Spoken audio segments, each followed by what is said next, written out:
สัพเพสัตตาสัตว์ทั้งหลายที่เป็นเพื่อนทุกข์เกิดแก่เจ็บตายด้วยกันทั้งหมดทั้งสิ้นอเวราจงเป็นสุขเป็นสุขเถิดอย่าได้มีเวรแก่กันและกันเลยอัพยาปัชชา จงเป็นสุขเป็นสุขเถิดอย่าได้มีความพยาบาทเบียดเบียนซึ่งกันและกันเลยอานีคาจงเป็นสุขเป็นสุขเถิดอย่าได้มีความทุกข์กายทุกข์ใจเลยสุขีอัตตานังปริหารันตุจงมีความสุขกายสุขใจรักษาตนให้พ้นจากทุกภัยอันตรายทั้งสิ้นทั้งปวงเถิดท่านทั้งหลายที่ท่านได้ทุกข์ขอให้ท่านมีความสุขท่านทั้งหลายที่ท่านได้สุขขอให้สุขยิ่งยิ่งสัพเพสัตตาสัตว์ทั้งหลายที่เกิดเป็นชราพุชะที่เกิดเป็นอนาชาที่เกิดเป็นสังเสตชะที่เกิดเป็นโอปาติกะจงมารับกุศลผลบุญให้ทวนทั่วทุกตัวทุกตนสัตว์เถิดเรามีความแก่ชราเป็นธรรมดาเราจะล่วงพ้นความแก่ชราไปไม่ได้เรามีความเจ็บไข้เป็นธรรมดาเราจะล่วงพ้นความเจ็บไข้ไปไม่ได้เรามีความตายเป็นธรรมดาเราจะล่วงพ้นความตายไปไม่ได้ขอให้ท่านทั้งหลายที่เป็นสรรพสัตว์น้อยใหญ่เป็นเจ้ากรรมนายเวรจงมีความสุขในที่ทุกสถานในการทุกเมื่อเทินขอนอบน้อมแด่องค์สมเด็จพระผู้มีพระภาคเจ้าพระผู้ที่เป็นบรมครูแห่งมวลหมู่ของเทพพยดาและมนุษย์ทั้งหลายขอความเจริญในศีลในธรรมผู้ที่ใฝ่ในบุญใฝ่ในกุศลคุณงามความดีทั้งหลายโดยทั่วกันณโอกาสนี้วันนี้ก็จะนำธรรมะมาสื่อความหมายนำธรรมะมาฝากตัดวิบากกรรมเวรเมื่อจิตใจสงบเย็นเป็นนิพพานแน่นอนโกรธเขาเราร้อนใจโกรธทำไมร้อนใจตนเองคนโกรธไม่ใช่คนเก่งชนะใจตนเองนั้นคือยอดคนทานนั้นแหละท่านแปลว่าเป็นการให้ทั้งนอกในสัตว์ออกไม่ห่วงหาให้วัตถุให้ธรรมะให้เมตตาสู่มรรคานำตุผลโดนนิพพานคำสอนของพระศาสดาท่านสอนไว้หมดคำสอนของพระพุทธเจ้าสอนไว้เบิดแล้วแต่เฮาสิเดินแล้วแต่เฮาสิปฏิบัติศาสนาพุทธบ่ได้บังคับคน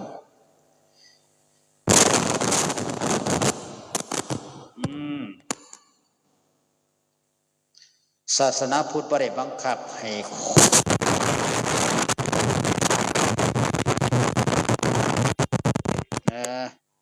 มันเป็นอย่างไรไม่เนี่ยมันอยากลงน้ำหรอวะศาสนาพุทธบ่ได้บังคับให้คนมากราบมาไหว้มาสักการะมาบูชาแต่ศาสนาพุทธสอนให้เรากระทำความดีสั่งสมบุญบารนิด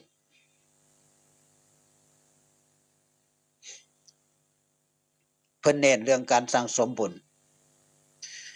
บ่ได้เน้นในเรื่องการบังคับการให้คนมาสักการะให้คนมาถือสอนให้คนตั้งอยู่ในความซื่อสัตย์สอนให้คนตั้งอยู่ในความอ่อนน้อมพระพุทธเจ้าสอนเด้สอนให้ตั้งอยู่ในความอ่อนน้อมถ่อมตนสอนให้สักการะในสิ่งที่ควรสักการะบูชาในสิ่งที่ควรบูชาศาสนาพุทธสอนแบบนั้นเด้บ่ได้สอนให้เสืองมง่ายพวกเครื่องรางของขลังบ่ให้เพิ่นบ่ได้สอนแบบนั้นเพิ่นสอนให้เฮา ให้เราเว้นจากการงมงายในเรื่องไสยศาสตร์ในเรื่องอภิธรรมต่างๆเป็นอย่างหรอ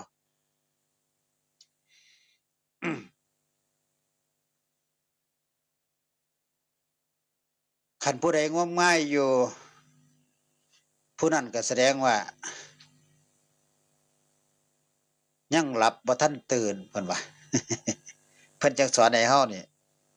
ให้ตื่นอยู่ตลอดบ่ให้เฮาหลับแบบหลับตื่นๆแหมแต่เฮาก็อยู่ยังกะในการแบบหลับตื่นอยู่เดินทางบ่ถูกจะได้บุญอยู่อยากได้โชคแต่ว่าไปหาโชคบ่ถึงหม้องมันก็เลยบ่มีโชคบางคนไปไหว้ศาลเจ้าได้เลขเห็นเลขโผล่ขึ้นมาก็บ่รู้ว่าไผไปเฮ็ดดอกว่ามันเป็นไปได้อยู่ปะไปไหว้ศาลเจ้าเห็นเลข3ตัวโผล่ขึ้นมาก็เลยไปซื้อลอตเตอรี่2ผัวเมียก็เลยถูกรางวัลที่1พุ่นน่ะขึ้นมาแค่3ตัวก็เลยไปซื้ออันนั้นเป็นพอดวงเป็นพอโชคตั้งแต่ก่อนพูนอดีตชาติ2ผัวเมียนั่นก็เลยได้ถูกเลขรางวัลที่1งวดที่ผ่านมานี่ล่ะว่าไปไหว้ศาล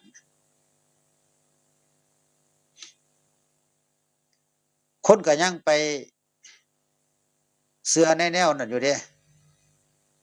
เชื่อในที่บอกว่าแม่นจังซั่นนะว่าเป็นศักดิ์สิทธิ์จังซั่นนะคันมันแม่นอีหลีคนก็คือบ่รวยทุกคนซั่นนี่พ่อใหญ่นี่ก็มีศาลแม่ใหญ่นั่นก็มีศาลก็คือสิดีกว่ากันแต่ศาลพระภูมิก็ได้ซื้อมาล้านเดียวกันนั่นล่ะมาตั้งเฮือนก็ได้มาไหว้ศาลเจ้าบ้านหยังก็ได้มาตั้งคือกันน่ะแต่คือบ่ถูกซั่นนี่แม่บัดเที่ยคนนั้นคือถูกซั่นนี่โยมมาคิดเบิ่งเด้อ2ผัวเมียนั่นคือถูกกันเอาเฮียนพ่อใหญ่กับแม่ใหญ่นี่ก็มีศาลเจ้าคือกันศาลพระภูมิคือกันก็ไหว้ทุกมื้อคือกันล่ะน้ำเขียวน้ำแดงไหว้คือกันเป็นหยังคือบ่ได้เลขคือเพิ่นกันเอาคนเราปรารถนาความสุขปรารถนาอยากจะรวยปรารถนาอยากจะมีเงินทุกคนน่ะแต่ทำไมมันไม่เหมือนกันอันนี้อยากสิเว้าให้ฟังเลยยกตัวอย่างพุทธเจ้าเป็นตัวอย่างพุทธเจ้าเป็นหยังจังตรัสรู้เอาพระพุทธเจ้านี่สั่งสมบุญตั้งแต่อดีตชาติไม่รู้กี่ภพกี่ชาติแต่ว่า2ผัวเมียที่ได้ถูกรางวัลที่1นี่เพิ่นระลึกนึกชาติบ่ได้ตั้งแต่กี้แต่ก่อนเพิ่นเฮ็ดหยังไว้เพิ่นจำบ่ได้เพิ่นก็เลยเว้าให้เฮาฟังบ่ได้ว่าอดีตชาติเพิ่นเป็นคนรักษาศีลเพิ่นเป็นคนทำความดีเขาเลยถูกรางวัลที่1เขาเลยถูกลอตเตอรี่คนที่มีโชคนะคนที่มีโชคมีดวงถูกลอตเตอรี่เพราะบุญญบารมีตั้งแต่อดีตชาติอาตมาคิดไปจังซี่เด้คนบ่มีบุญญาบารมีคนบ่ได้สร้างสมอิหยังไว้เลยนี่มันก็เป็นไปบ่ได้ในสิ่งบ่นี้สิไปงมงายก็บ่ได้สิไปเชื่อสิไปลบหลู่ก็บ่ได้มันเป็นนิติส่วนบุคคลมันเป็นวาสนาของบุคคลที่เขาสร้างสมไว้นะก็เลยบอกว่าคนคือกันแต่บ่คือกันเห็นป่ะโยมว่าคนคือกันอยู่เด้แต่บ่คือกันสร้างสมบารมีไว้แต่อดีตชาติจักภพจักชาติจักปีจักเดือนมาจนมาถึงชาติปัจจุบันยังค่อยได้ถือลอตเตอรี่ค่อยได้ถือเป็นเศรษฐีเงินเทวดาฉะนั้นเฮาก็โมทนานำเพิ่นดีใจนำเด้อยินดีด้วยนะเนี่ยดีใจนำเพราะว่าดวงเขาวาสนาเขาพุทธเจ้าก็สอนให้เฮาสร้างสมบุญนั่นล่ะเพราะเฮาเกิดมาทุกข์เกิดมาจนยามใดสิมีเงินปลดหนี้เขาติดหนี้ติดสินเขา โลกมนุษย์เนี่ยเกิดมาก็ต้องติดหนี้สร้างหนี้สร้างสินขึ้นเห็นบ่ลำบนลำบากเหตุการณ์เหตุงานก็บ่ค่อยสิพออยู่พอกินเดี๋ยวก็มีคนมาคอมเมนต์อาตมาว่าเจ้าเว้าให้ผู้ใดฟังบ่มีคนฟังสิเว้าไปฟังก็เว้าไปเถอะไม่มีคนฟังก็พูดไปเผยแผ่หลักธรรมว่าแต่ได้เผยแผ่หลักธรรมอาตมาก็นอนหลับมีความสุขดอกถึงสิมีคนฟังบ่มีคนฟังก็แล้วแต่ศรัทธาวันนี้นำธรรมะมาสื่อความหมายในเรื่องของ12ราศี12ราศีมาถึงราศีเท่าไหร่นะราศีที่5หรือที่6ที่7อาตมาจะเว้าเรื่องนี้ให้ฟังว่าคนมีดวงหรือว่าคนบ่มีดวงมีเคราะห์มีเข็ญเวรกรรมมีบ่มีเคราะห์มีเข็ญมีเวรทุกคนนั่นล่ะคนเฮาเกิดมามีทุกคนพระก็มีโยมก็มีแต่ว่าการที่เฮาสิลบล้างบาปกรรมลบล้างเวรกรรมนั้นเฮาสิลบล้างแบบใดเฮาก็ต้องมาฟังเบิ่งมาฟังไว้นะครับมาฟังไว้ฟังเพื่อฮู้เพื่อสิได้แก้ไขทุกปัญหามีทางแก้ไขมีทางออกทุกเรื่องในโลกเนี่ยมีทางออกอย่าไปบักใดปานนั้นนะเฮามีทางออกเรื่องทั้งเรื่องนะมีทางออกเบิด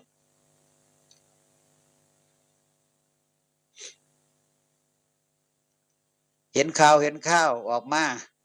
เสพข่าวสารบ้านเมืองก็มาเว้าให้ฟังมาเว้าให้โยมฟังแต่ว่าก็โยมก็เห็นอยู่แล้วล่ะในโซเชียลน่ะโลกซุมื้อนี้มันทันสมัยมันเป็นโ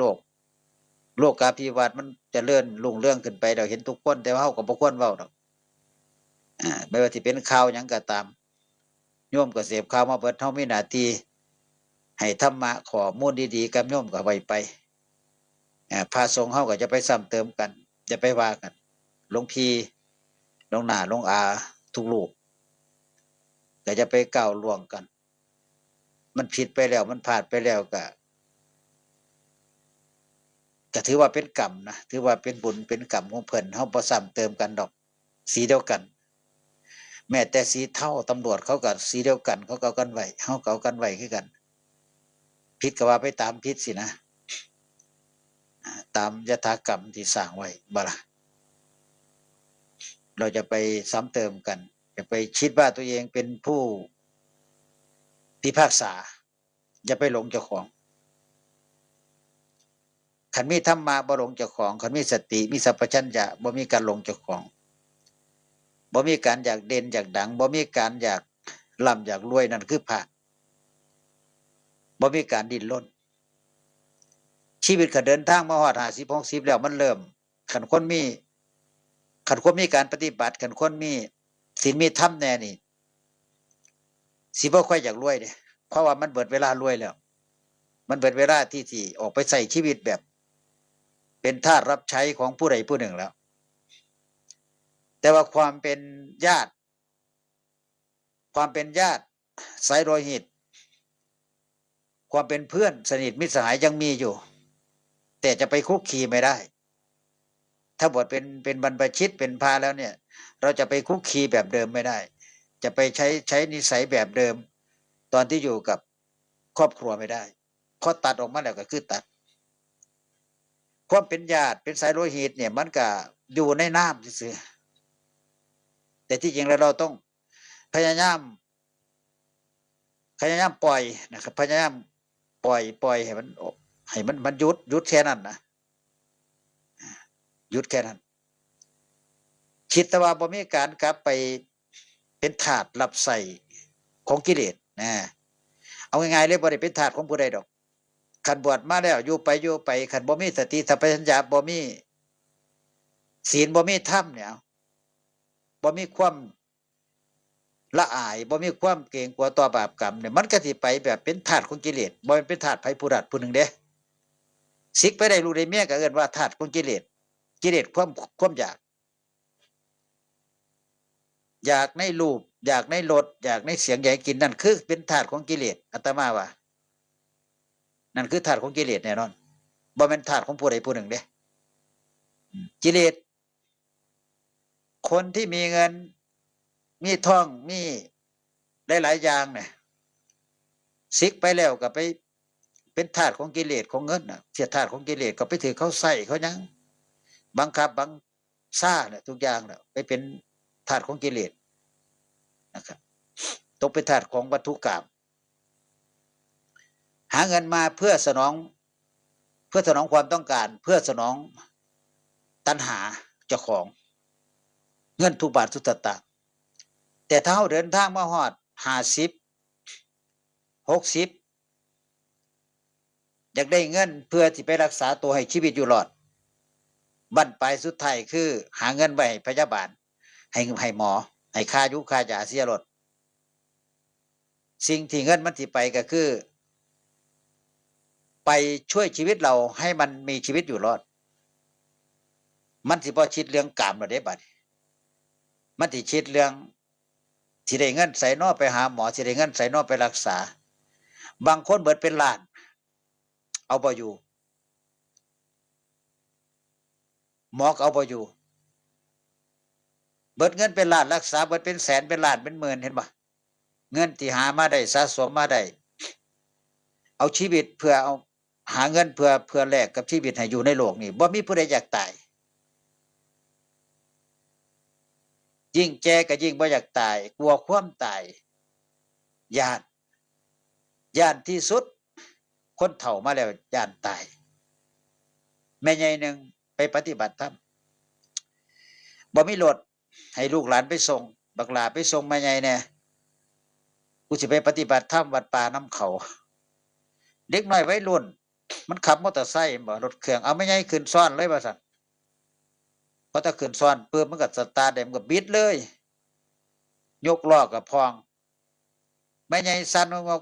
ตีลำบักนายจอดเป็นหยังไงไงกูสิลงอ้าวคือลงบ่ทันฮอดบอกกูสิย่างเอาดอกกูย่านตายพะนะแม่ใหญ่นั่นก็ลงย่างเอาเห็นบ่สิ่งสุดท้ายที่คนแก่ยะกลัวที่สุดคือความตายย่านบ่ได้อยู่น้ำลูกน้ำหลานไปโดนๆนะย่านตายก็เลยบ่กล้าขี่น้ำมันแล้วเด็กน้อยมันก็บ่โง่แล้วมันก็ขี่รถเร็วเนาะย่านตายเนี่ยอาตมาก็เลยมายกเท้าให้ฟังว่าผู้เฒ่าย่านตายทุกคนล่ะเริ่ม50 60 70ไปแล้วเอาเริ่มแล้วเป็นอรอดแดดแล้ว3 มื้อดี4 มื้อไข้ไปหาหมอสิมีเงินใส่น้อไปค่ารถไปหาหมอเหมารถไปสิมีเงินใส่น้อเติมน้ำมันรถสิมีเงินใส่น้อไปให้ลูกหลานได้ซื้อได้อยู่ได้กินเพราะเขาได้มาเฝ้าเจ้าของความมีกำลังใจนั่นคือวาระสุดท้ายของทุกคนที่จะต้องเจอคือการแสวงหาทรัพย์ทุกวันนี้ก็เพื่อไปรักษาชีวิตของเราฉะนั้นคนที่เป็นฆราวาสญาติโยมเนี่ยถ้ามีเงินก็ต้องฝากต้องเก็บต้องฝากไว้อย่างภาคอีสานคันบ่มีเงินแสนเนี่ยอย่าเฝ้าตายเพิ่นว่าอย่าเฝ้าตุยงานศพหนึ่งเบิดเป็นแสนเว้าเงินหมื่นบ่ต้องเว้าถึงดอกเงินหมื่นใส่บ่ได้เงินหมื่นซ้ำเงินพันเงินพันก็ซ้ำเงินร้อยมันเป็นสั่นเด้ คิดเบิ่งดีๆเด้คันบ่มีเงินแสนน่ะจัดงานศพบ่ได้ใส่เปลืองอีหลีแก้ไขปัญหากันบ่ได้มันเป็นประเพณีสืบทอดกันมาตั้งแต่ปู่ย่าตาทวดที่มายกเลิกบ่ให้เลี้ยงคนบ่ให้ขาหมูเฮ็ดข้าวต้มพาสวดพิธรรมแล้วก็ตั้งโต๊ะจีนขึ้นกินกันเทิงเครื่องดื่มเทิงหยังกินกันทั่วสิได้เผาคันเอาไว้หลายมื้อเจ้าภาพทุกข์เลยตั้งแต่คืนเดียวนี่ก็ทุกข์คือกันบ่มีเงินเห็นแล้วก็เป็นตาลิโตนอาตมาบ่ได้รวยเด้เพราะว่าคันแม่นรวยก็สิซอยอยู่ก็เป็นพระบ้านนอกบ้านนาธรรมดากินนิมนต์ก็บ่มีแถวนี้บ่ได้มีนิมนต์บ่มีกินนิมนต์เด้อาตมาอยู่บ่มีกินนิมนต์เด้พระบ่ถึงกันเด้บ้านไผบ้านมันบ้านใดมีพระหลายก็มนต์แต่พระบ้านเจ้าของขันมนต์พาบ้านอื่นไปปึ๊บโยมเจ้าภาพก็ยากเลยยากใส่ซองถวายว่าค่าน้ำมันรถค่าโซเฟอร์เป็นสั่นเด้ ก็เลยบอกว่าเอาพามันจากของรถมันจะง่ายบ่ต้องมานิมนต์ดอกนิมนต์ไปโยมก็จมโยมก็จมว่าใส่เท่าไหร่เมารถมาใส่เท่าไหร่อยากได้พาดีๆไปเทศอยากได้พาดีๆไปไกลก็คือจังอาตมาว่าฟังล่ะคันมันถ้ามันลำบากโยมลำบากใจก็บ่ต้องนิมนต์เพิ่นไปดอกมันลำให้ลำบากจะได้เป็นทุกข์มันบ่ล่ะแต่เรื่องพาบ่เพียงเท่าไรดอกเพราะว่าพาบ่ได้ไปกินข้าวต้มน้ำโยมเวลาไปสวดไฟถ้ำโยมนี่หม้อนึงก็บ่เย็มเด้ตักมาจักว่าเต็มโต๊ะเต็มถ้วยเต็มซ้ำก็เงินแต่ว่าเขากินได้จังได๋ข้าวต้มงานศพถ้าเป็นบางคนดอกบางมันก็มีส่วนน้อยคนที่บ่กินน่ะแต่ส่วนมากคนที่กินน่ะมื้อทำบุญอีกบัดมื้อโฮมบุญโฮมทานอีกบัดนี้เทิงกินเทิงห่อบัดเต็มกะตากลับบ้านตามอาตมาไปเทศน์สังเกตเบิ่งเด้บ่ได้ว่าผู้ใดเด้ไปแสดงธรรมนี่ล่ะไปนั่งพักอยู่วัดเห็นโยมไปโฮมบุญมาที่แรกไปกะตาเปล่าเนี่ยกับหมอนลูกนึงกับข้าวสารกับเงินนั่นล่ะไปกะตาน้อยๆกะตาใหญ่เติบพุ่นล่ะพอไปแล้วก็สังเกตเบิ่งยายนี่แต่เบิ่งยายนี่ไปสิได้หยังมาบ่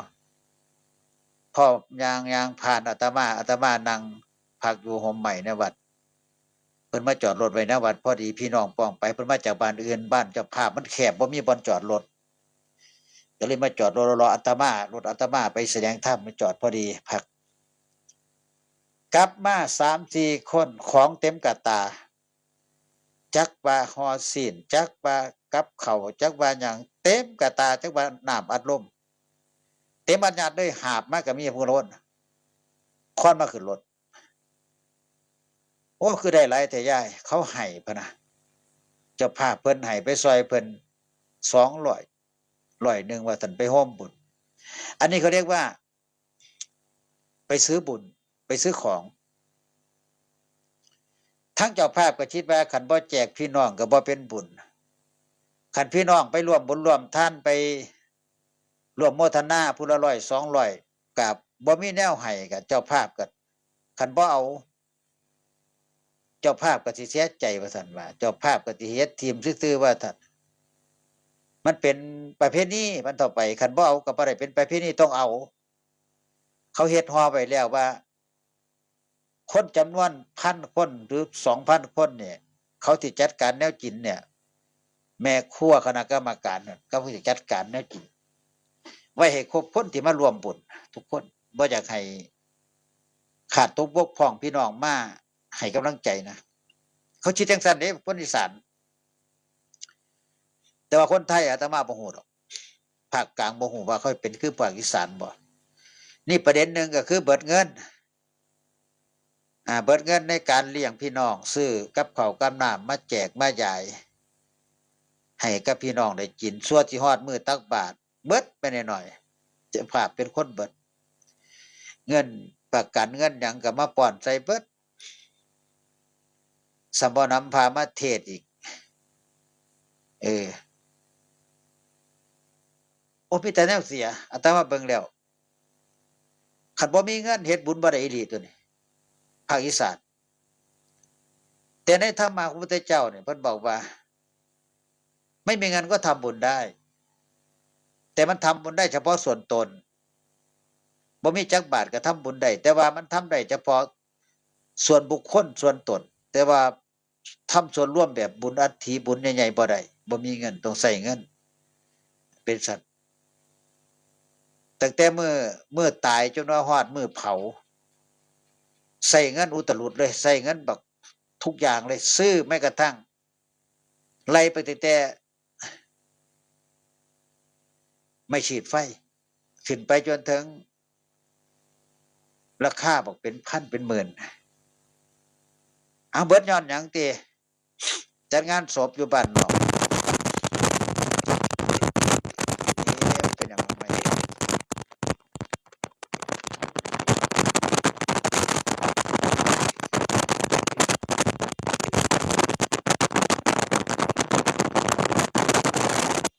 โอ้ยเป็นอย่างเนาะ สัญญาณมันบ่ค่อยดีปานใดสัญญาณไม่เดี๋ยวที่โยนลงองศาแล้ว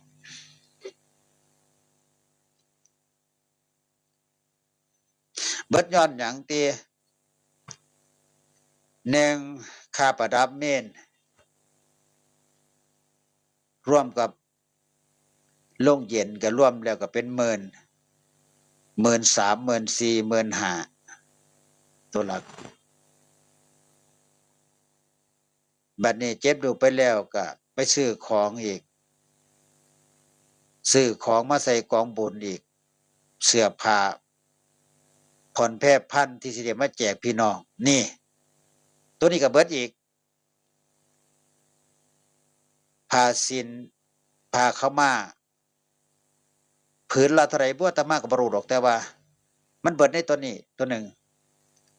คนที่มาร่วมงานคนที่มาช่วยงานบ่ว่าสิเป็นกลุ่มแม่บ้านอสมหรือว่า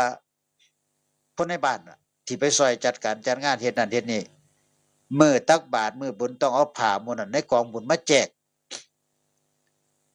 เป็นกำลังใจให้กำลังใจกับญาติโยมที่มาร่วมบุญแต่สมัยก่อนตั้งแต่หลายปีดีดักมาแล้วล่ะที่อาตมาเห็นมาเนี่ยผ้าหมู่นั้นบ่มีการแจกเด้ในกองบุญเขาสิถวายวัดไว้ท่า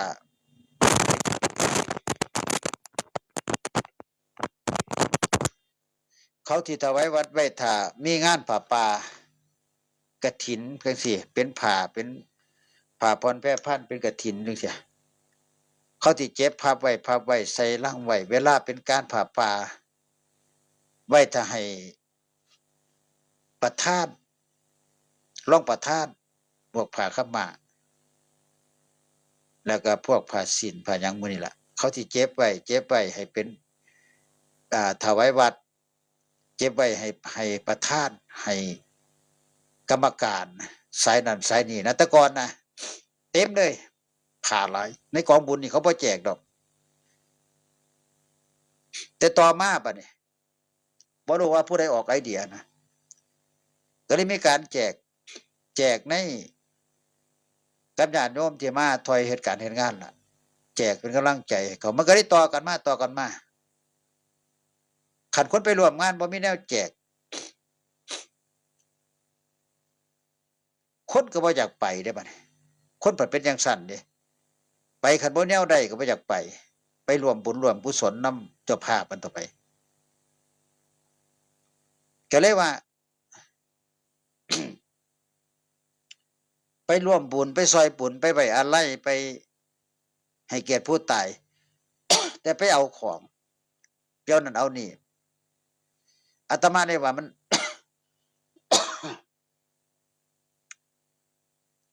ขันว่าจังนึงมันก็บ่สมดุลดอกแต่ว่าว่าจังนึงมันก็เป็นสินกำลังใจนะเป็นของขวัญกำลังใจครับทางคนที่ไปร่วมแต่ว่าเจ้าภาพมันก็เปียงทรัพย์นะเปียงเงินชาวบ้านกิจก็ได้แค่อาหารมาเลี้ยงพี่น้องกับเครื่องดื่มหลายๆอย่างใส่ใจหลายอย่างส่วนที่ฮอดมื้อทำบุญตักบาตรจนบ่มีอาหารบางเจ้าภาพบ่มีอาหารใส่ผ้าจังหันเบิดเลยหมูจักโตก็เบิดตั้งแต่มื้อตายเบิดจักโตบ่คนหลายมื้อแรกๆคนหลายมื้อ2มื้อ3มาคันสวดพิธรรมหลายคืนนี่แฮงแต่เบิดหลายอาตมาว่าเบิดบักหลายเลยบัดนี้ที่ไปว่าพระเปียงบ่ได้เด้พระมีหน้าที่ไปสวดไปทำหน้าที่ม่นก็ไปบ่ม่นก็บ่ไปสิสวดหรือบ่สวดก็ตามอาตมาว่าอยู่กับศรัทธาญาติโยมสิไปกีดกันว่าบ่ต้องถวายท้องพระมันเปียงว่าซั่นก็บ่ต้องถวายกับถวายก็เห็นแบบบ่เห็นถวายหลายดอกผู้ละ20 บาทลดพระลาลงมา20 บาทคนละ20หลายคนบ่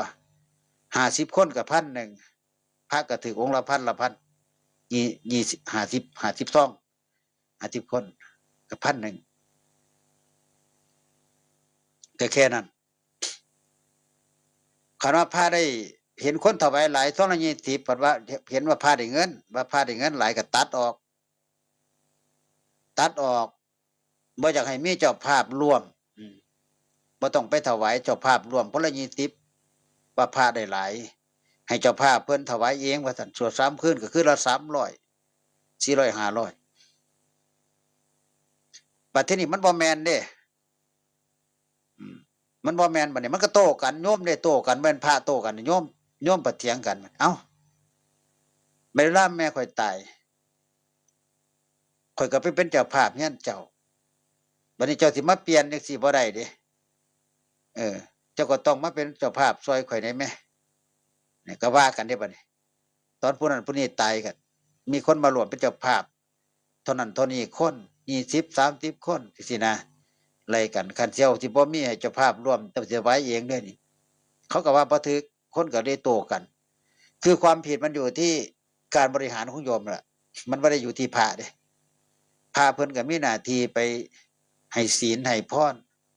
กับญาติโยมกับแขกผู้มีเกียรติมาร่วมงานเท่านั้นล่ะเพิ่นก็กลับเพิ่นบ่ได้ไปนั่งเบิ่งหมู่เจ้ากินข้าวเด้พอสวดแล้วเพิ่นก็กลับวัดสินะกลับวัดกลับว่าหมู่เจ้าสิเฮ็ดหยังก็เฮ็ดบัดนี้มื้อที่ไปเจ็บดูกมื้อเอาดูกมางานฉลองกับพระก็บ่ได้ไปร่วมเด้ไปสวดมนต์แล้วพระก็กลับวัดหมู่เจ้าก็กินร้องรำทำเพลงกันเบิดมื้อเบิดคืนบางเจ้าภาพ3คืน4คืนคืนที่5เลี้ยงแม่ครัวอีกกินกันอีกเบิดแม่นหน่อยเหล้าเบียร์ปิกอัพนึงนี่ขนลงท่วมหัวเห็นล่ะกินกันเบิดในส่วนนั้นบ่ได้เบิดในพระจะไปอิจฉาพระจะไปพยายามว่าจะไปว่าอิจฉาพระว่ามันสิเบิดในส่วนนั้นเบิดในส่วนที่พวกเจ้าซื้อเหล้าซื้ออีหยังมากินกันร้องรำทำเพลงกันสนุกสนานเฮฮาเนี่ยมันเบิดในส่วนนั้นถึงพาเพิ่นบ่เจียวดอกพาไปสวดเพิ่นก็กลับวัดหมู่เจ้านั่งกินกันเบิดคืนกินจนอิ่มข้าวต้มจังว่าจังหม้อก็เบิดอาตมาสังเกตเบิ่งนะหลายงานเป็นซั่นพระเพิ่นบ่ฮู้หยังเลยไปสวดแล้วก็กลับถวายบ่ถวายมึงบ่ว่าสิมีจักเจ้าภาพเพิ่นก็บ่ได้ว่าเพิ่นก็บ่เคยเว้าบ่เคยว่าต้องใส่เท่านั้นเท่านี้เด้อเพิ่นก็บ่ว่าเด้พระเพิ่นก็บ่ได้ว่าบ้านอาตมาเพิ่นเป็นซั่นเด้อาตมาไปซอยซ้ำศพละ300ศพละ400ซอยชาปนกิจอยากให้เจ้าภาพเพิ่นได้มีเงินเลี้ยงพี่เลี้ยงน้องได้อยู่ได้กินบ่ให้เขาว่าได้นะเป็นซั่นฉะนั้นแถวบ้านนอกเราเนี่ยอย่าพึ่งตุยถ้าไม่มีเงินแสนเป็นเหมือนเดิมเลยแม่เจ้าสิเว้าว่าเอาเฮ็ดใหม่ทำใหม่ได้บ่นี่มันก็ยากอยู่ดอกเพราะประเพณีใหม่สั่นแล้วเจ็บดูกเสร็จเรียบร้อยเข้าไปบ้านก็ต้องบอกพ่อแม่พี่น้องก็เชิญบรรเจ้าภาพเด้อกินข้าวกินน้ำไปคือเขาไปกินอีกบางเจ้าภาพกับบางเจ้าภาพมีก็ไปกินตั้งตัวกินเผาผีแล้วก็ไปกินอีกกินแล้วเฮ็ดงานบัดตั้งกองบุญคืนเฮ็ดนั่นเฮ็ดนี่พาไปสวดมนต์แล้วบัดนี้ก็พาออกมากันงานอัฐิอีกงานฉลองอัฐิอีกบัดเบิดมื้อเบิดคืนเจ้าภาพนี่3มื้อ4มื้อ4คืนบ่ได้นอนจักเที่ยเอิ้นหาแต่เจ้าภาพอันนั้นบ่มีอันนี้บ่มีเจ้าภาพนี่เซ้อไปเลยบัดนี้บ่ได้นอนจักสิทานอันใดจักสิเอาหยังหลายคนหลายบ่ฮอดบ่ได้นอนญาติพี่น้องบ่ได้กินเจ้าภาพนอนบ่อิ่มดอกมื้องานตั้งแต่มื้อตายจนฮอดมื้อทำบุญเจ้าภาพนอนงีบเดียวก็บ่ได้นอนพอบุญแล้วสลบเลยเป็นลมเลยมันบ่ได้นอนเจ้าภาพมันเมื่อยนำพี่น้องถึงดีใจถึงเมื่อยนำพี่น้องสิท่านเฮ็ดนี่แล่นหน้าแล่นหลังจักซื้อผักซื้อมีจักซุอย่างซุแนวตามเบิ่งอยู่นี่เจ้าภาพเป็นทุกข์เลยเมื่อยโดยเฉพาะคนบริหารเรียงเงินเอื้อนหาแต่คนเดียวๆอันนั้นบ่มีอันนี้บ่มีแล่นโอ้เป็นตาสงสารจริตนเป็นสั่นเด้ฉะนั้นเราต้องทำใจ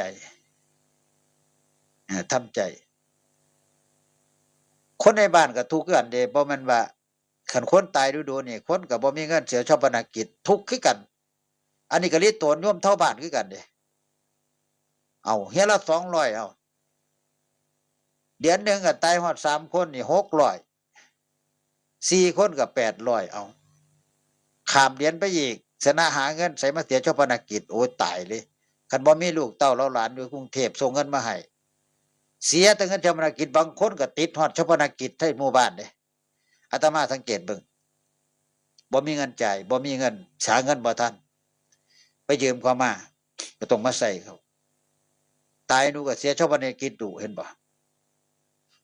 ฉะนั้นเลยให้ญาติโยมรักษาสุขภาพเด้ออาหารการครบกินครบชั้นในบ้านในซองก็กินให้ระวังเรื่องเหล้าเรื่องยานี่ก็งดลงจักหน่อยคันเป็นหยังมากคันเป็นหยังมากมันก็ยากบ่แม่นยากตั้งแต่โยมเด้พระก็ยากไปสวดให้คือกันล่ะยากเฮ็ดนั่นเฮ็ดนี่คือกันญาติโยมในบ้านก็ยากเสียชาปนกิจไปร่วมบุญร่วมทานอีกเบิดเฮ็ดละ1,000 2,000มันบ่ไหวนะก็เป็นตะลิโตนโยมบ้านมันก็บ่มีได้รายได้บ่คือในเมืองนะมันก็คือว่าล่ะบุญมันก็เลยห่างคนก็เลยห่างมันตายดูแม่นบ่คนมันตายดูกันคนก็เลยห่างออกไปบอกได้ก็บ่มาบ่มีเงินมารวมบุญรวมทานไปยืมเขามาอีกติดหนี้เขามันเป็นสั้นเด้โยมมันไม่แนวดีเด้คนตายนี่ฉะนั้นอย่าตายพยายามรักษาสุขภาพรักษาจิตให้ดีให้โยมมีอายุยืนทุกคนเด้อในไร่โยมพ่อโยมแม่บ้านเฮาคือกันอย่าเป็นหยังอย่าเจ็บอย่าไข้อย่าจนบ่อยากให้เป็นหยังเลยมันต่อไป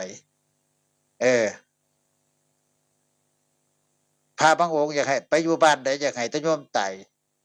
มาจำพรรษานำอาตมาก็ถามว่าบ้านนี้มีคนตายดูบ่พระอาจารย์เอาจะให้แต่เขาตายเท่านั้นก็มีแต่พี่น้องเขาจะให้เขาตายจะให้โยมตายเจ้าของบ่ตายเจ้าก็ลองตายเบิ่งเปียงแต่สิไปอยู่วัดใหญ่ๆแบบบ้านใหญ่ๆคนตายดูก็ไปอยู่บ่นั่นก็ได้เงินถึงตัวพระเป็นจังซั่นที่เคยมาสัญจรมาอยู่กับอาตมา มาถามหาแต่กินนิมนต์มีบ่มีกินนิมนต์บ้านอาตมาบ่มีเขาบ่ม่วนเด้แถวนี้เนี่ยบ้านใกล้ๆกันนี่ก็บ่ม่วนเด้บ่มาม่วนเด้บ่มาม่วนไปสวดไปหยังเด้มีคนตายตึงตังอะเขาบ่มาม่วนเด้อาตมาก็อยู่ของอาตมาก็บ่ม่วนก็บ่ได้ว่าหยังเด้เขาก็ม่วนแต่พาบ้านเขาแต่ก่อนมันเสียเปรียบอยู่เพราะว่าอาตมาอยู่ผู้เดียวแต่ก่อนบ่มีพระเวลามีงานก็ต้องไปม่วนบ้านอื่นมาเสริมแต่ว่าบัดเวลาบ้านอื่นมีงานเขาก็บ่ม่วนเขาก็บ่มาม่วนเด้อาตมาก็บ่ได้ว่าแต่เสยคือกันก็แล้วแต่อยู่ไปสันโดษหรือธรรมดาว่าบ่คือกันเด้พระกิจนิมนต์ที่อาตมารับไว้นี่มันก็เป็นพวกกิจนิมนต์แบบงานแสดงธรรมงานแสดงธรรมนะครับไปสนองศรัทธาโยมก็ได้บุญได้กุศลเงินเป็นบุญส่วนหนึ่งคือกันของอาตมาที่ บวชมาถือว่าบ่เสียชาติบวชมาต่อไปชาติเกิดมาเป็นพระธรรมกถึกเป็นพระนักเทศน์ นักแสดงธรรมก็ถือว่าได้บุญเด้ได้ครบวงจรได้บุญคือกันเด้ไปเทศน์ไปแสดงธรรมให้โยมฟังบ่แม่นว่าบ่ได้บุญเด้ได้บุญให้ธรรมะเป็นทานมันได้บุญเบิดล่ะในกรณีใดก็ตามฉะนั้นเฮาต้องรักษาสุขภาพโยมพ่อโยมแม่เพื่อเฮาสิได้อยู่ปลอดภัยกับลูกกับหลานเป็นลมโพลมไส้ใบดกนกแก่นอย่าบกเกินขาดอย่าขาดเกินว่างสัพพะการังยังเต็มดีคือเก่า เดือนนี้ก็เป็นเดือนช่วงบุญมหาชาติเริ่มแล้วกุมภาพันธ์นี่เริ่มบุญมหาชาติแต่ปีนี้อาตมาก็สิรับหน้าที่พุทธสดีได้บ่บุพระนั่งมัดที่จ้ะเพราะว่ามันเฒ่ามันแก่ชะแลชะลาการลงเสมือนบ่คือทุกปีเสียงมันอาจสิเพี้ยนเพื่อนไปแน่นะเสียงมันอาจสิบ่ปกติแล้วมันแก่แล้วเทศได้อีกจัก2 ปี3บ่อาตมาว่ามันก็สิเบิดพลังแห่งการแสดงก็สิมีการสอนลูกหลานคนหนุ่มคนแน่นเข้ามาฝึก ให้เขาเป็นผู้สืบทอดแทนนะก็บ่มีลูกหลานที่สิบวชมาเพื่อสิได้สอนได้เฮียนได้หัดไปเทศแทนนะมันก็บ่มีลูกหลานก็ไปเอาลูกเอาเมียเบิดบัดใหญ่นำก็บ่ทันใหญ่นำก็บ่ทันไปเอาลูกเอาเมียก่อนแล้วมันก็เลยหาคนที่มาบวชสืบทอดแทนแนว มันก็เลยยากก็มีแต่สมภารเฒ่าบวชมาแต่เป็นหนุ่มมากก็เฒ่าทิ่มไปกันสุดท้ายก็มรณภาพคนที่มาสืบสายของการแสดงธรรมเนี่ยมันก็บ่มีแล้วบัดนี้ลูกหลานอยากได้ลูกหลานเจ้าของว่าผู้อื่นมันก็มีดอกแต่ว่ามันก็บ่คือลูกหลานเฮานะฝึกไปมันก็เป็นเสือเป็นแนวนะเป็นต่อเป็นต้นไปสินะ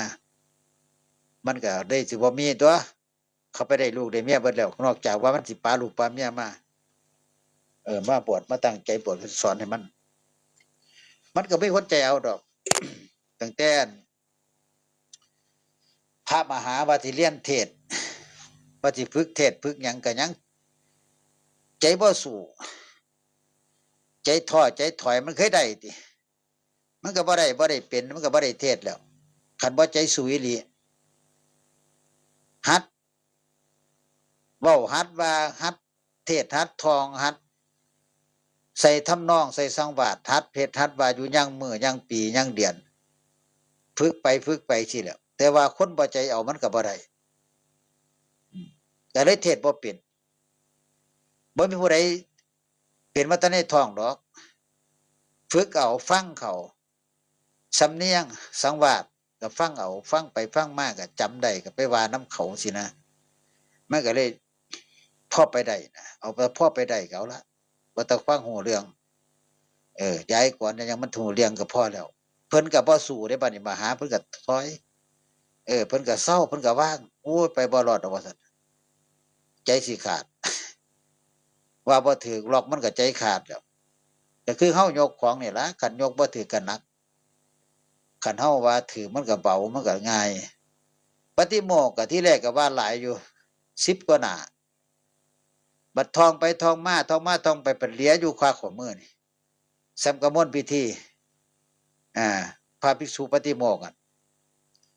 เพิ่นสิสวดได้มันบ่หลายเด้มันสิมียากอยู่สังฆาทิเศษกับนิสิกิปาจิตติคนก็สิไปถอยอยู่นิสิกิปาจิตติ30นี่ล่ะพระก็ไปถอยอยู่บ่อนนี่ล่ะมันยาวสังฆาทิเศษ13ก็ข้อ11มันยาวข้อ11กับข้อ12 2หน้ากระดาษแต่คันอ่านไปแล้วท่องไปแล้วบ่ยาวได้บัดนี้เรียกค่าข้อมือนี่แป๊บเดียวว่าแม่นกระพริบตาเดียวน่ะเบิดว่าข้าวเดียวน่ะมันเป็นจังซั่นคนก็เลยว่ามันหลายก็เห็นมันหลายแล้วมันก็ท้อถอยบ่ได้ท่องเบิดทีเดียวเด้มื้อละแถว2แถวมื้อละแถว2แถว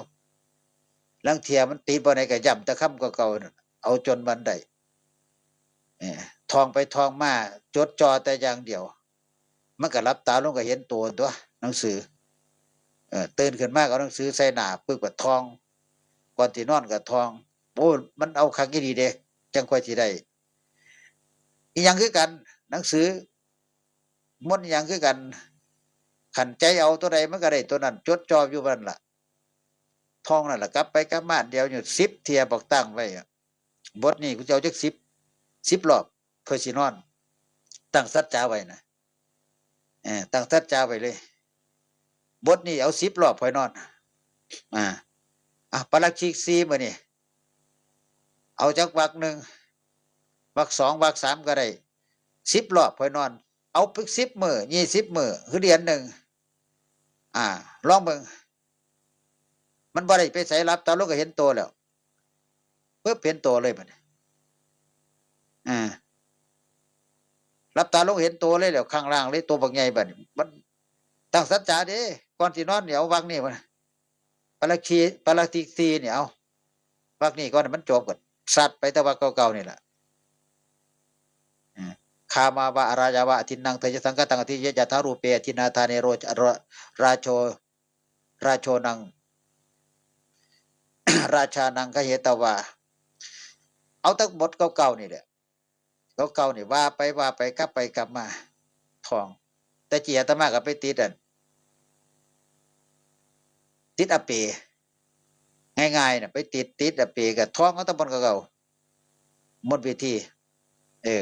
มันก็บ่อยู่เฮาความพยายามความขยันความพยายาม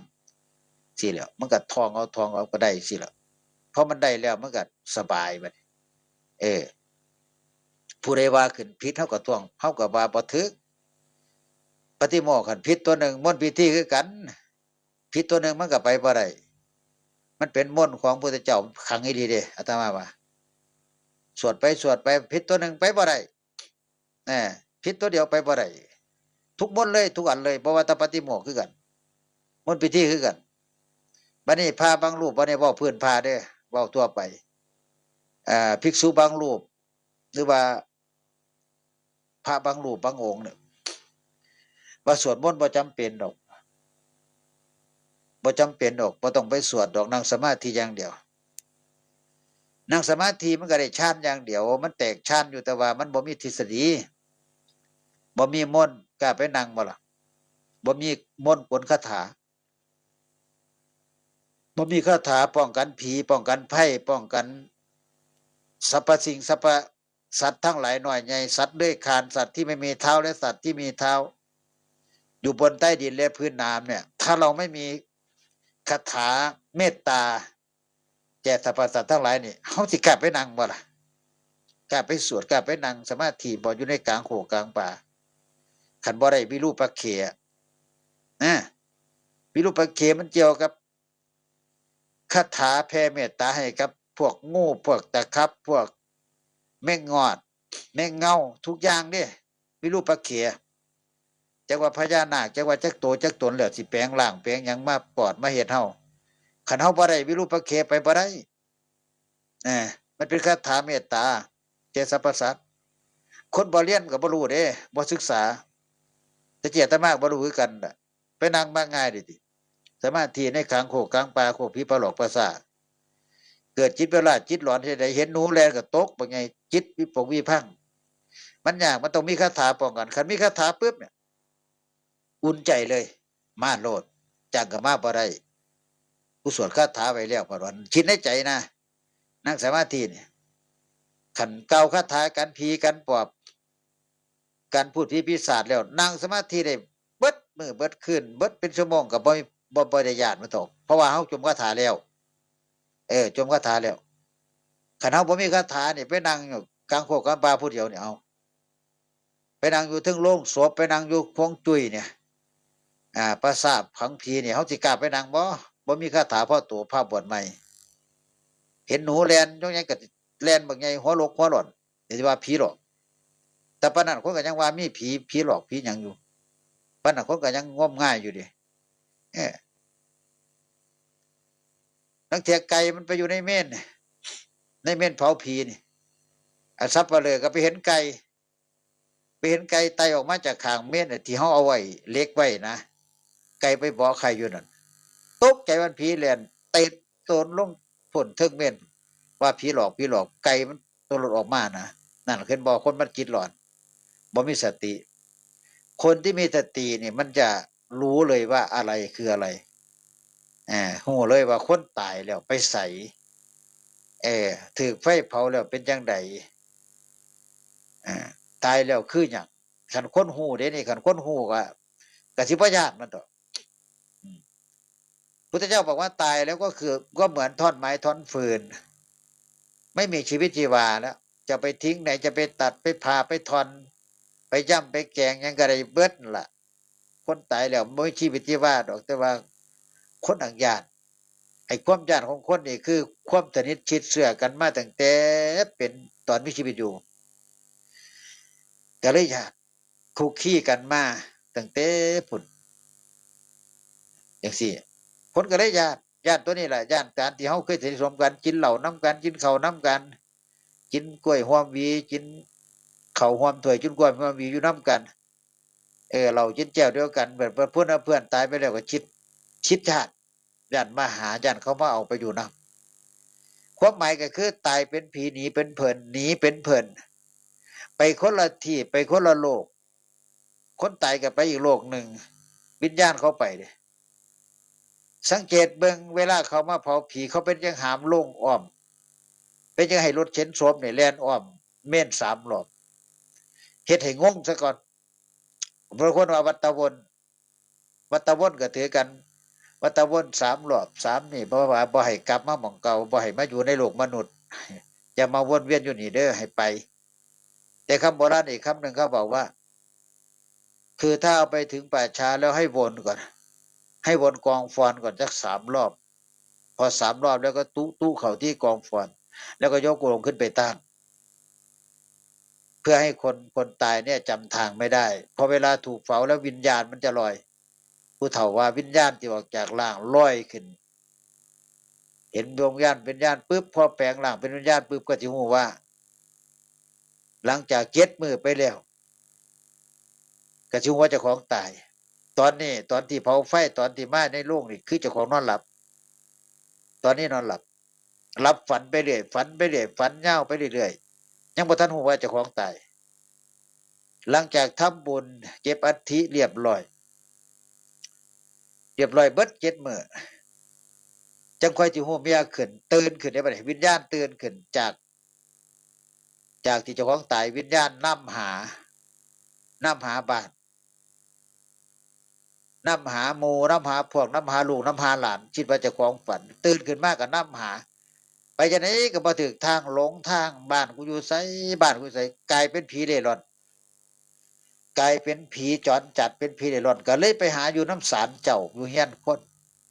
เข้าบ้านบ่ได้เพราะว่าผีบ้านเขารักษาผู้ตายไปใหม่ก็ไปเจอกับผีบ้านก็สิถามว่าเจ้าเป็นไผมาแต่ไส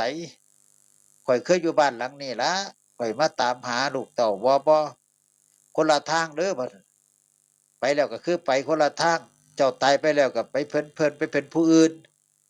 ไปทางอื่นเด้อเขาไล่ต่อผีบ้านที่เฝ้ารักษาอยู่นั่นก็ไล่ต่อ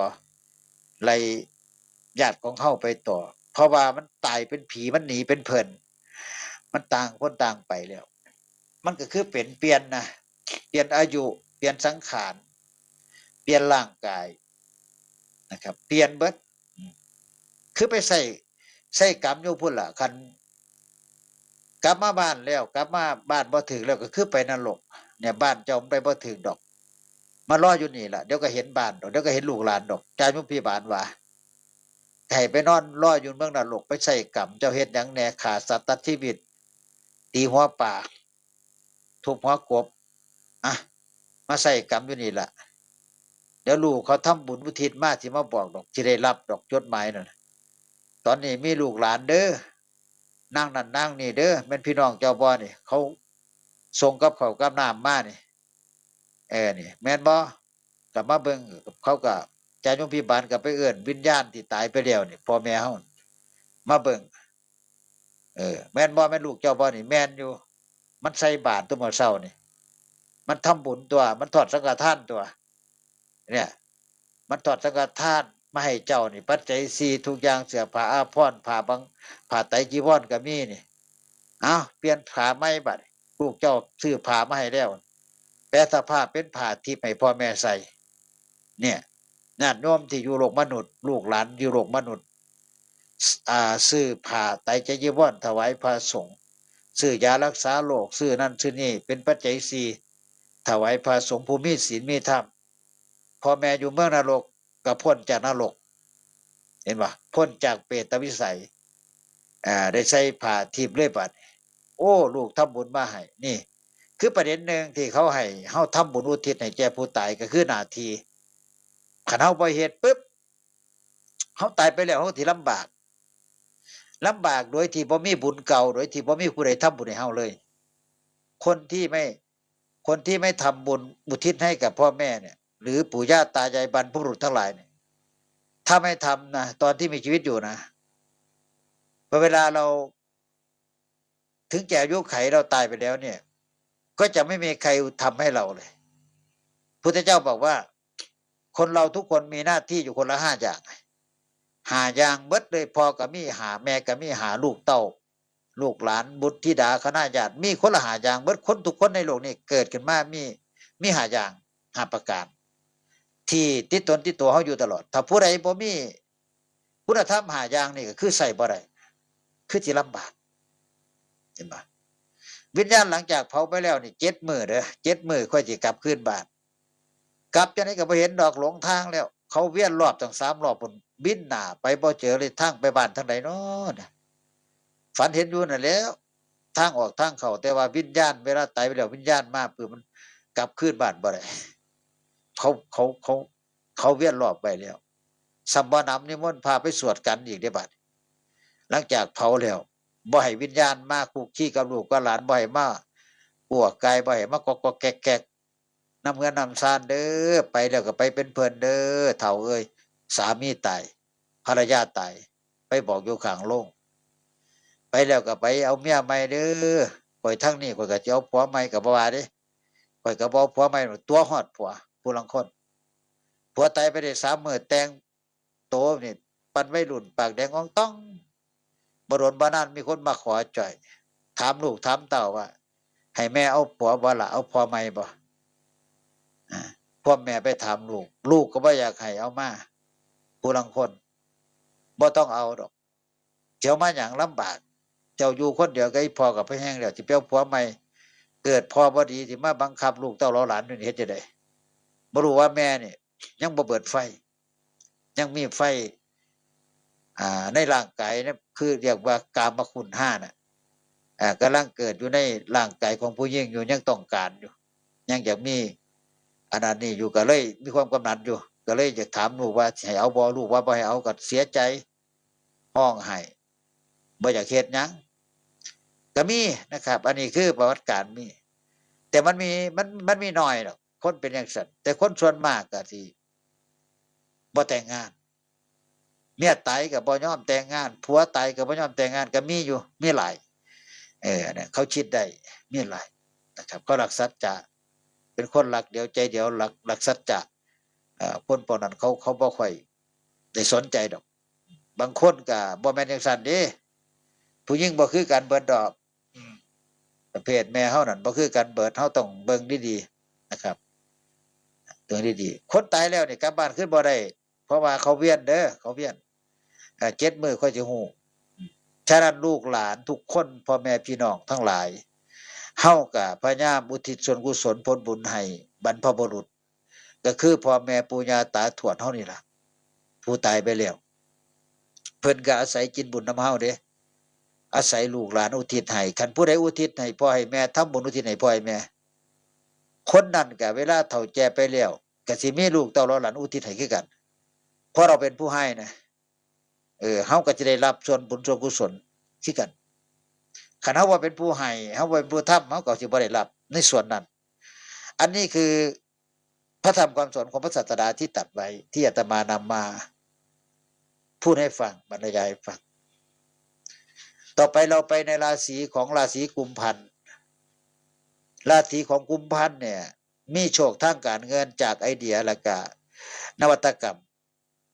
สามารถสร้างรายได้จากแนวคิดใหม่ๆนี่คนเกิดเดือนกุมภาพันธ์เด้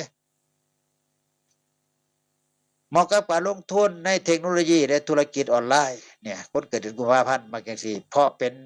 ราศีที่เข้าใจการเปลี่ยนแปลงของโลกเป็นคนฉลาดนะครับวันนำโชคของรา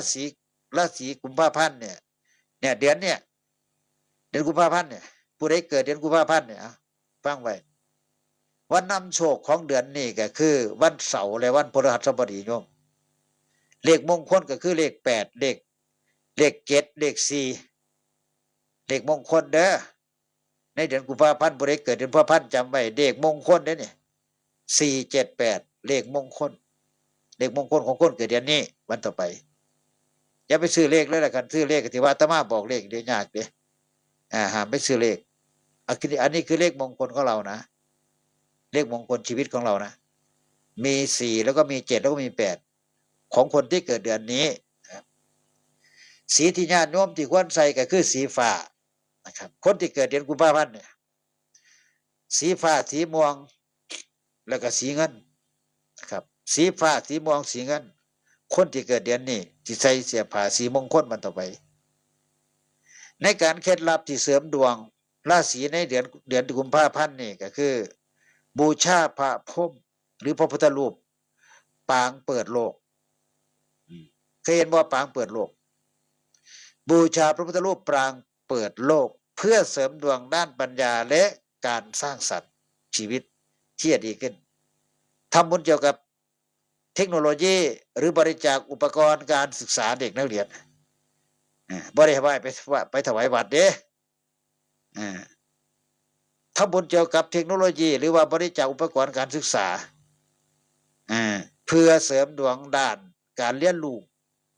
นะครับการเรียนรู้พกหินน้ำโชคก็คือหินอเมทิสหรือลาพิษสลาซูรีลาพิษสลาซูรีนะครับตัวที่น้ำโชคมันจะไปเพื่อเสริมพลังงานด้านสติปัญญาและความคิดสร้างสรรค์ราศีกุมเนี่ยเป็นราศีแห่งวัฒนกรรมแล้วก็ความคิดสร้างสรรค์เป็นคนที่รักอิสระเนี่ยคนเกิดเดือนนี้เป็นคนที่รักอิสระมองการไกลโยมแล้วก็ไม่ชอบทำตามกรอบหากสามารถควบคุมความไม่แน่นอนของตัวเองได้จะช่วยให้ชีวิตราบรื่นและประสบความสำเร็จมากขึ้นเนี่ยคนเกิดราศีกุมได้เนี่ยที่นี่คนเกิดระหว่างวันที่19 กุมภาพันธ์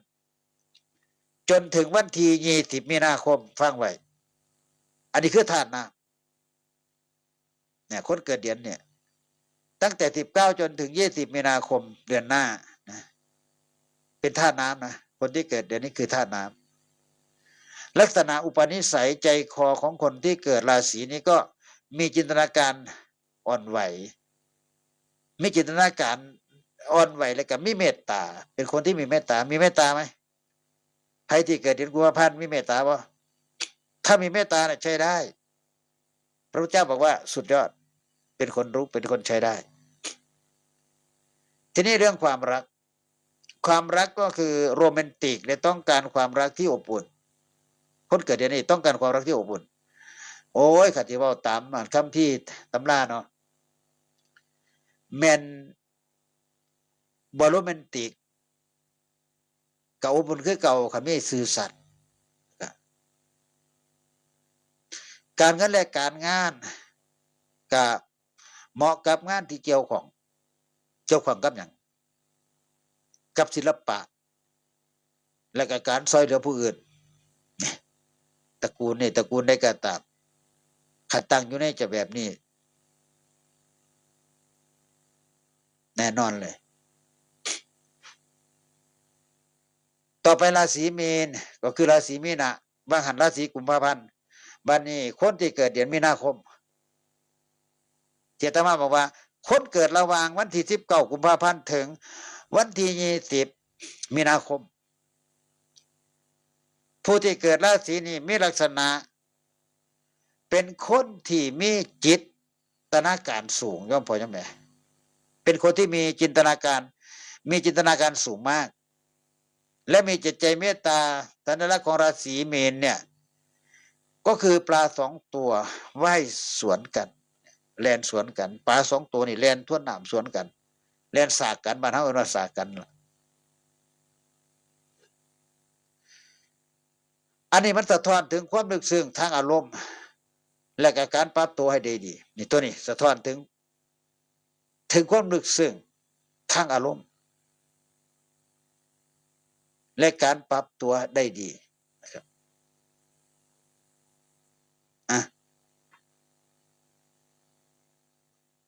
ลักษณะนิสัยของราศีมีนหรือราศีมีนาคมเดือนหน้านะมีนาคมเดือนหน้าเดือนนี้กุมภาอยู่จิตใจอ่อนโยนและมีเมตตาเป็นคนที่เข้าใจความรู้สึกของผู้อื่นและพร้อมช่วยเหลือเสมอเวลาคนอื่นตกทุกข์ได้ยากโดยเฉพาะญาติสนิทมิตรสหาย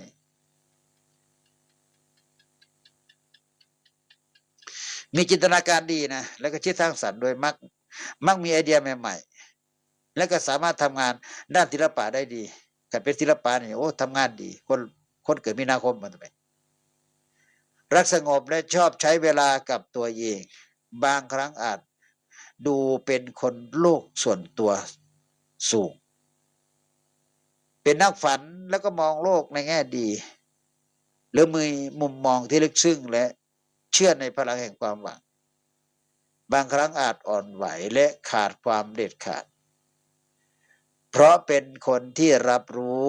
ความรู้สึกได้ความรู้สึกได้ง่ายจึงอาจลังเลเมื่อต้องตัดสินใจ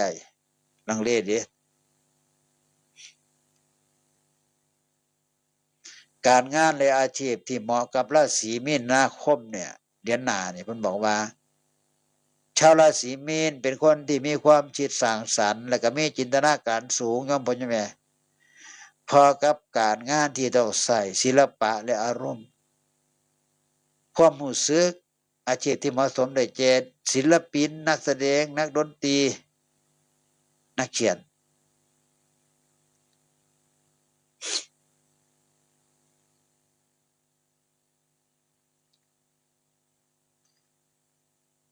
หน้าที่การงานที่รับก็คือศิลปินแล้วก็นักดนตรีแล้วก็นักเขียนเพราะว่าอะไรโยมเพราะว่าเป็นคนที่มีจินตนาการและสามารถถ่ายทอดอารมณ์ผ่านงานศิลปะได้นักจิตวิทยาก็เป็นที่ปรึกษาก็เป็นเข้าใจจิตใจของผู้อื่นมันมีประเทศใดเข้าใจจิตใจของผู้อื่นและสามารถให้คำปรึกษาได้ดีแพทย์พยาบาลนักบำบัดมีจินตนาการ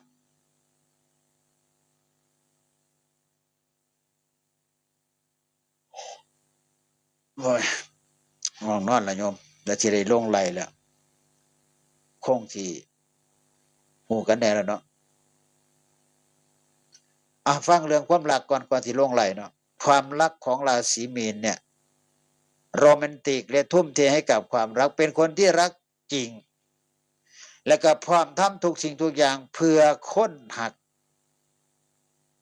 ต้องการความมั่งคั่งทางอารมณ์จากคู่รักบ่ชอบความสัมพันธ์ที่มีความบ่แน่นอนบางครั้งอาจอ่อนไหวและก็ต้องการดูแลจากคนรักเพราะเป็นคนที่มีอารมณ์ละเอียดอ่อนอยู่เข้ากับราศีพฤษภาราศีกรกฎาและราศีพิจิกเนี่ยตัวนี้เข้ากันกับกรกฎาคมแล้วก็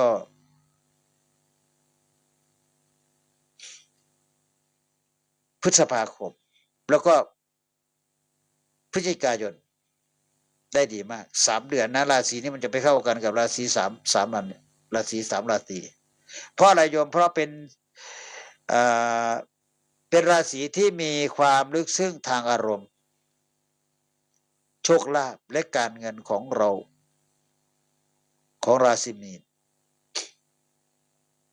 มีโชคทางการเงินจากความเมตตาและการทำบุญเป็นราศีที่มักได้รับสิ่งดีๆตอบแทนจากการให้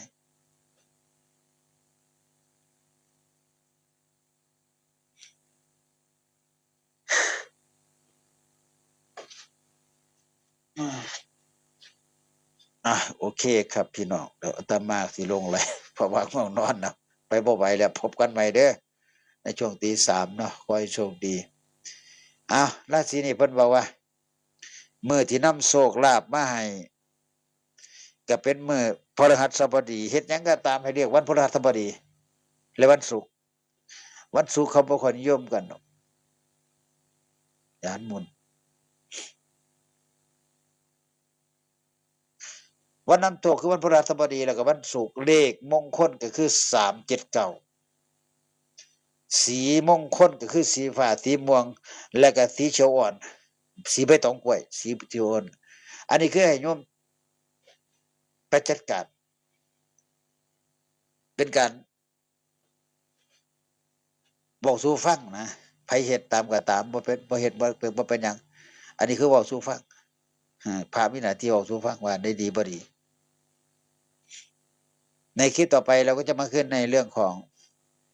เคล็ดลับเสริมดวงราศี